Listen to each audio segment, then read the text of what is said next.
Hello, this is Ruthie, sitting by the fire. Isn't that lovely? My dad brought that at Bunnings. What you wouldn't guess from looking at it is that it's actually plugged into the wall, and I think that's a projector making the flames. Anyway, I shouldn't have told you that. It'll make the video feel a lot less cozy. I want to show you something. This is a quilt I made, a patchwork quilt, when I was a teenager, or I might have been 20 by the time I got into it, I suppose. I got frightfully keen on making patchwork quilts. We'd been to America and we'd been to Pennsylvania where the Amish live, and I'd seen a lot of quilts, and my mum owned a patchwork store, and she said, well, if you're going to make quilts you can have whatever fabric you want, and that suited me just perfectly. So of course, being Ruth, I pinched all of the stuff with flowers, preferably pink. I'm very keen on pink and I like flowers a lot. And I made quilts, and there's some more of my quilts. They're not all of them. I made quite a few, actually. That's what I did with my life back then. Why am I showing you my quilt collection? Because I'm a frightful show-off? Well, partially, yes, that's the truth. I am. I'm very proud of my quilts. But that's not really the whole reason I want to talk about quilts today. You see, when you believe in God, it doesn't necessarily take away the urge to ask certain questions. And one of the questions I find myself asking a lot is, why do good people suffer? It's a really hard question to answer. And there are a lot of people on the internet who say they have a satisfying answer, they have a good answer.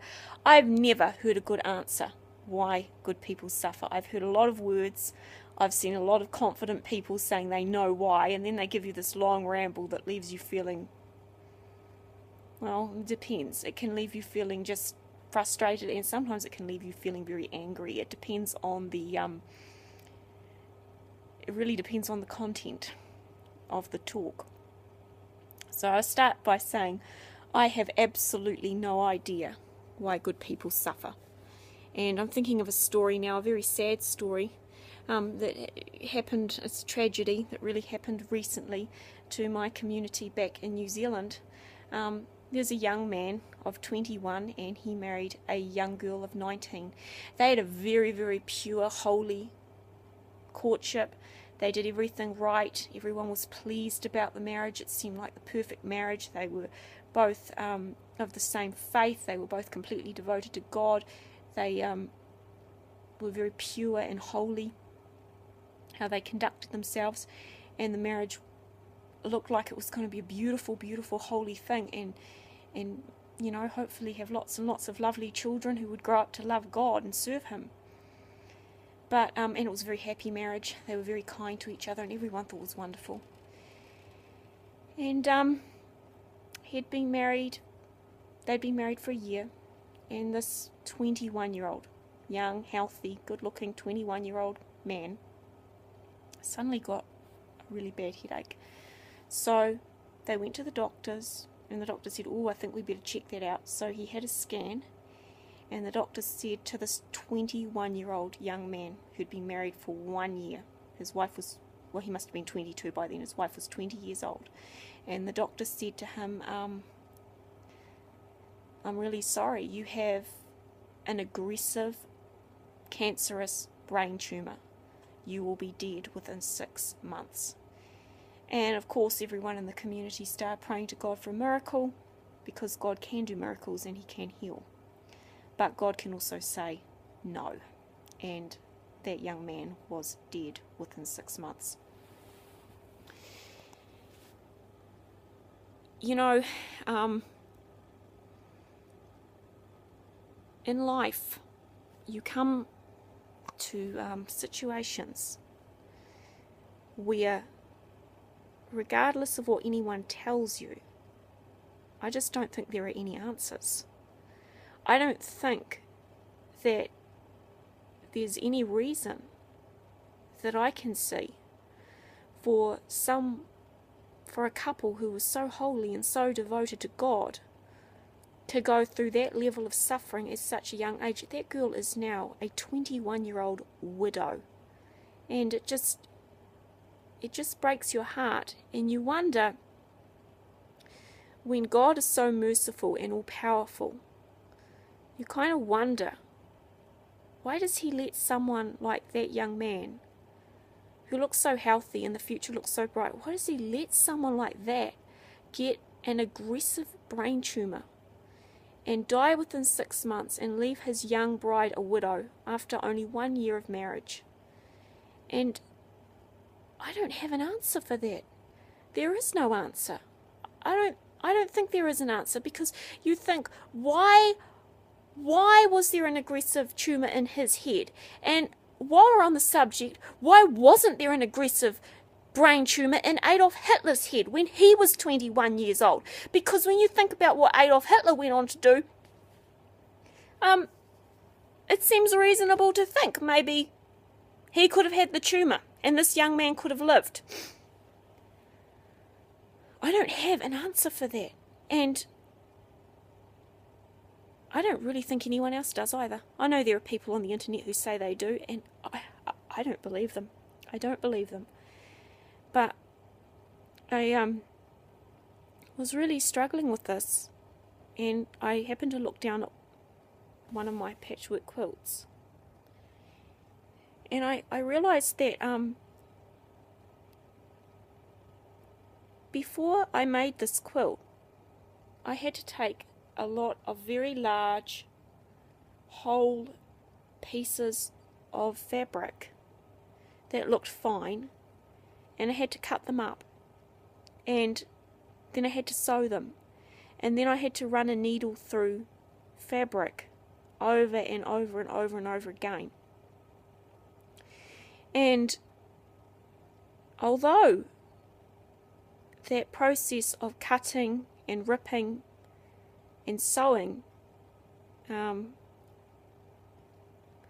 may have really increased the value of the thing I ended up making, it doesn't change the fact that what you see here was initially whole pieces of fabric that they didn't I suppose what I'm saying is if the fabric had feelings, it will probably think that I was destroying it, even though what I did with my intelligence, I'm more intelligent than a bolt of fabric, obviously, is I ended up creating a thing of great beauty and value. A handmade quilt is actually worth quite a lot of money. I don't know if it's even a valid thought, and I certainly don't want to try and give an answer to the question of why they're suffering. But maybe suffering is about increasing our value. Maybe when we're cut and we're stabbed through the process of life, maybe we sort of progress from being a whole piece of fabric that's not worth quite so much to being a thing of great beauty and value and ultimately comfort, because there are a few things more comforting than a handmade quilt. And I've observed that people who have suffered in life, they're some of the most sensitive, comforting people in the world. You don't tend to get stupid answers to life's problems from people who have hurt and wept. But like I say, I don't really know. I'm just guessing. I think when you walk with God and you walk a life of faith, you come to points where you realize you just can't know. You can't know. I don't understand why that young man had to die. I really don't.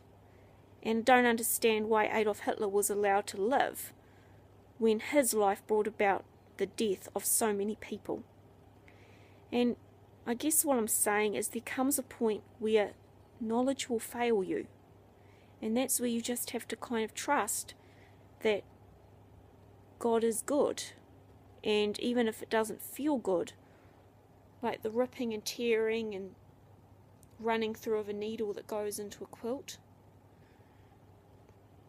Maybe he has a bigger plan, and maybe everything will work out in the end, and maybe it's only in heaven we can look back and see that the time in history that we were born was a patchwork quilt, and all of the cutting and pain that we endured was making us into the perfect shape and the perfect size to fit together into his master plan, so that when we look back in heaven we see that even the short life was long enough, and even the long life was succinct enough. But I don't know. I'm just guessing. I'm just guessing because I don't have an answer. But I know God has an answer. And that's why when I can't understand anymore, sometimes I just choose to trust. Love you.